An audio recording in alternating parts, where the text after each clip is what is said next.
Ben ritrovati gentili amici e amiche alla visione all'ascolto per quanto riguarda l'informazione su friulitv.net. Partiamo subito con il primo servizio, incontro oggi tra i prefetti del Friuli Venezia Giulia e il vice governatore Riccardi per quanto riguarda l'emergenza dell'Ucraina e soprattutto dei profughi. Il servizio.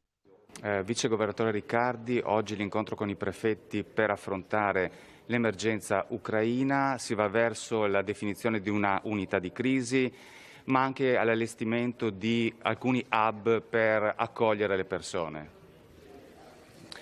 L'unità di crisi sarà costituita dal Presidente della Regione insieme con i prefetti e le strutture regionali di sicurezza, sanità e protezione civile. Mentre è naturalmente una componente che coinvolgerà anche l'organizzazione dei rappresentanza dei sindaci. Mentre poi ci sono i 2 presidi dei confini che dobbiamo ampliare anche perché i flussi si stanno intensificando.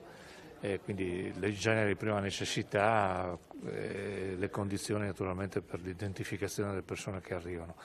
Poi c'è il problema della sicurezza sanitaria, quindi al momento stiamo valutando una struttura di un hub sanitario, questo nella fiera di Udine, che si affianca all'altra attività che abbiamo per poter organizzare tutta l'attività di anagrafe sanitaria, del tampone e dell'eventuale a fronte di disponibilità dei vaccini per le persone che sono arrivate.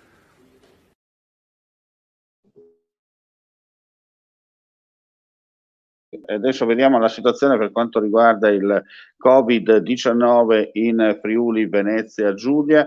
I numeri dunque per quanto riguarda la pandemia dalle nostre parti, i dati ci sono appena arrivati. 14.051 i test e tamponi, sono stati riscontrati 1.225 positività, pari all'8,71%. Nel dettaglio 5.043 tamponi molecolari, 238 nuovi contagi, 9.008 test rapidi antigenici, 987 contagi. Le persone ricoverate in terapia intensiva sono 9, mentre i pazienti in altri reparti scendono a 138. Oggi si registrano i decessi di 5 persone tra i 78 e i 97 anni.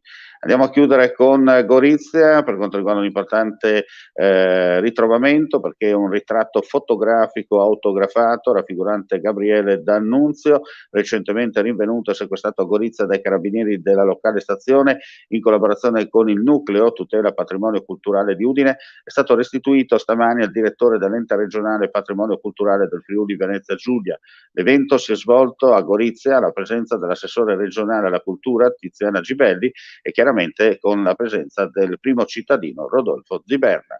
E con questa notizia chiudiamo qui questa edizione flash del pomeriggio. Grazie come sempre per la visione e l'ascolto. Non resta che augurare a tutti voi un buon proseguimento di giornata. Ulteriori news sul nostro sito friulitv.net e sulle nostre pagine social collegate. Vuoi assaggiare una birra dove al suo interno scopri la specialità tipica friulana? Lumi Beer, il prodotto ricavato in 20 ettari di terreno coltivato orzodistico, biodiversità, performance ambientale. Lumi Beer nelle sue 5 versioni disponibili, 4 per consumo veloce e dissetante e la versione Magnum per intenditori. Lumi Beer si abbina a qualsiasi palato. Lumi Beer è un prodotto esclusivo Azienda Agricola Pancera, il buon seme, i buoni frutti.